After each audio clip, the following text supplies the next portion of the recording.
அறிவை அன்போடு சேர்த்துக்கூடிய ஒரே ஒருவர் திருவள்ளுவர்.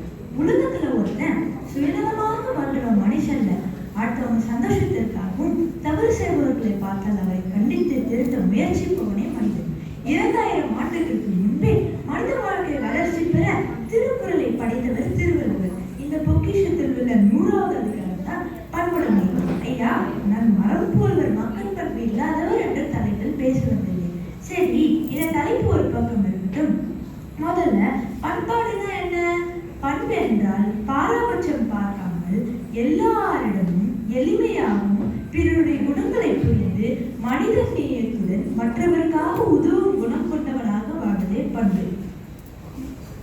உள்ளத்தில் அன்புடையவராகவும் நல்ல குடும்பத்தில் பிறந்தவராகவும் இந்த இரண்டையும் ஒன்றாக பெற்றவனே சிறந்த பண்புடையவன் என்று வள்ளுவர் கூறுகிறார். அன்புடைமை, ஆண்டர் குடிப்பிறந்தல் இவ்விரண்டும் பண்புடைமை என்று வழக்கு. சரி ஐயா, இந்த உலகம் என்னதான் வாழ்கிறது?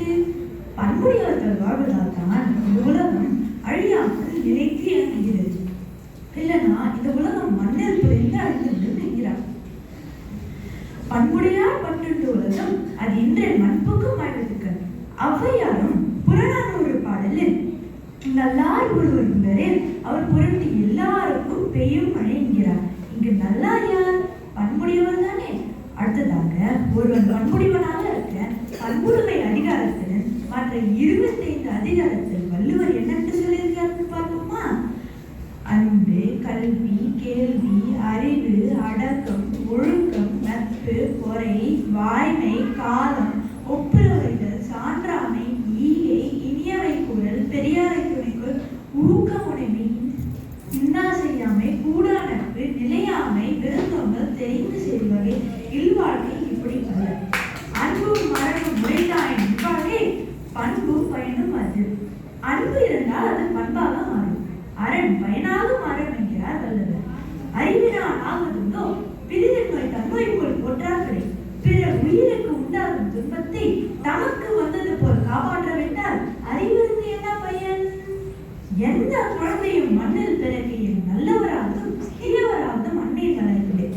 புத்தகம் தூக்கி பள்ளி செல்லும் மாணவர்கள் கல்வி அறிவு பெறுவது நற்பண்பு. இந்த இளைஞர்கள் நாளை தலைவர்கள். ஆனால் இத்தகைய மாணவர்களை உருவாக்க கல்வி அறிவுடன் நற்பண்பும் இருந்தால் பேரும் புகழும் நிச்சயம் கிடைக்கும். ஆக மொத்தம் இங்கே பண்பை வலியுறுத்துகிறது அல்லவா?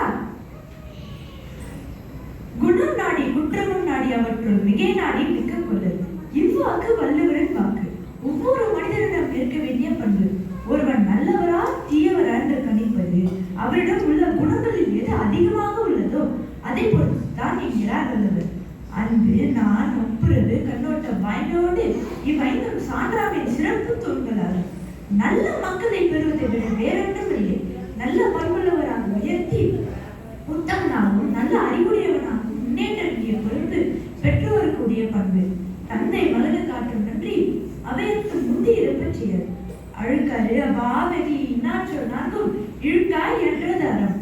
பொறாமை, கோபம், பேராசை, கொடியச்சொல் நான்கும் தவிர்த்து கொண்டால் மட்டுமே தர்மம் நிலைத்து நிற்கும். தர்மத்தின் பயன் கிட்டும் என்கிறார்.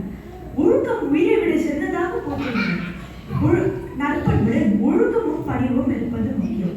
ஒழுக்கம் விழுப்பம் தரலாம், ஒழுக்கம் உயிரிடம் முகப்படும். இல்லற வாழ்வில் ஈடுபடும் ஒருவன் பழிக்கு அஞ்சி அன்பாழ்வில் உழைத்து வாழ்தல்.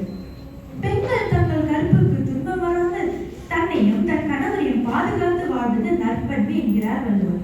வீட்டிற்கு வருபவரை முகத்துடன் வரவிட்டு அவர் மனம் வருந்தாமல் உபசரிப்பது நற்பண்பு என்கிறார். சரி, பண்பு இல்லைன்னா அந்த உலகம் என்ன சொல்லும்? இப்போ தலைப்புக்கு போகலாமா? மரம் போல்வர் மக்கள் பண்பு இல்லாதவர். அறம் போலும் கூர்மையையும் மரம் போல்வர் மக்கள் பண்பு இல்லாதவர். முன்னாடி பண்புனா என்னன்னு பார்த்தோம். இப்ப மக்கள் பண்புனா என்ன? ஒருவர் எந்த கொள்கை கொண்டவராக இருந்தாலும் மனதில் எதையும் வேற்றுமையாக நினைக்காமல் அவரும் மனிதர் தாம் என்று நினைத்து மனிதனை மனிதனாக மதிக்கும் ஒழுக்கத்துக்கு மக்கள் பண்பு என்கிறார் வள்ளுவர். நல்ல மக்கள் பண்பு இல்லாத ஒருவர் அறம் போல கூர்மையான அறிவு இருந்தாலும் மரம் போல ஓரறிவுடைய மனிதன் தான் என்கிறார் வள்ளுவர். வள்ளுவன் எப்போதுமே அறிவுக்கு முதலிடம் தருபவர். ஆனால் இங்கு பண்புக்கு முதலிடம் கொடுத்திருக்கிறார். மனிதனை நேயம் இல்லைன்னா மரத்துக்கு சமம். சரி, மனிதநேயமற்ற மனிதனை மனிதனுக்காக உயிர் தந்து குலத்தை காக்கும் எல்லா பயன்களை தரும் மரம் வேண்டும் தானே. பயன் மரம் விழுவதற்காக என்று உயர்த்தி பேசிய வள்ளுவர் இங்கு மரத்தை தாழ்வான மனிதனிடம் பிடிக்கிறாயே. வள்ளுவனுக்கு முன்தோண்டிய சமான மக்களின் வாழ்வில் ஒரு குலத்தில் பிறந்தவர் அந்த குலத்திற்கோ அது இனத்திற்கோ துரோகம் செய்தவனை கோடாரிக்காரன் என்று சொல்வார்கள். அதுபோல மனிதநேயமற்ற மனிதன் தன்னுடைய இனத்தை அழிக்க துணிந்து விடுவான். மரத்தை விட்ட கோடாரி எவ்வாறு உதவுகிறதோ அது போல என்கிறார் வள்ளுவர். நன்றாற்றலும் தவறுண்டு அவர்கள் பண்பறிந்த ஆற்றல்களே. நாம் அடுத்தவங்களுக்கு உதவி செய்யறது நல்லதுதான், ஆனா அவங்க உணர்ந்தறிந்து உதவி செய்கிறார் வள்ளுவர். இல்லைன்னா அதுவே நமக்கு தீமையாகிடும். ஐயோ அவன் நினைச்சு குடிக்காரனுக்கு உதவி செஞ்சா அவன் நம்மளே குடிக்காரன்னு சொல்லிடுவான். நமக்கு நல்ல பேரை கிடைக்கலனா கூட பரவாயில்ல, ஆனா செய்யாத தவறுக்காக வீண் பழியை போட்டு உதவி செய்பவர்களை அசிங்கப்படுத்தும் செயலுக்கு என்ன பண்பு? இந்த மாதிரி இங்குள்ள நிறைய பேருக்கு நடந்திருக்கும் இல்லையா? பண்பினால் பெற்ற பெருஞ்செல்வம் நண்பார்கள் தீமையால் தெரிந்தது. நல்ல பண்பினால் பெற்ற செல்வம் கெட்டு போன பாத்திரத்தில் சுத்தமான பாலை ஊற்றி காய்ச்சினால் பால் எப்படி கெட்டு போகிறதோ அது போல என்கிறார் வள்ளுவர்.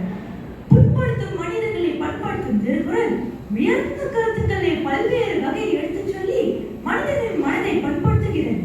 இந்த உடம்பு ஒரு புண்ணாலான உடல் காயம் ஒரு பக்கம் இருக்கட்டும், நாவால் பேசி மனக்காயம் ஏற்படுத்துகிறார்களே சிலர். அந்த மனக்காயம் எப்படி ஆறும்? தீயினால் சுட்ட புண் உள்ளார மாறாதே, நாவினால் சுட்டவடு. வையத்துள் வாழ்வாங்க வாழ்பவன் வானுரை தெய்வத்துள் வைக்கப்படும். திருவள்ளுவர் கடவுள் ஒருவர் இருக்கிறார் என்று நம்புகிறார். ஆனால் அவர் கடவுளுக்கு இப்படித்தான் வழிபாடு செய்யணும்னு சொல்லல. கடவுளின் பல வகை குணங்களை எடுத்து சொன்னால்தான் மக்களுக்கும் அந்த கடவுளின் பண்புகளை பற்றி தெரியவில்லையா? மனிதனும் அந்த கடவுளின் பண்புகளை பெற்று தெய்வமாக உயர வேண்டும் என்பதே வள்ளுவரின் எண்ணம். உயர்ந்த அறவாழ்வு தெய்வீக வாழ்க்கையெல்லாம் மன்னகத்தை விண்ணகமாக மாற்றுவதுதான் இவரின் குறிக்கோள்.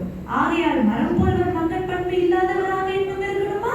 பதில் நம்மிடத்தில். நன்றி, வணக்கம்.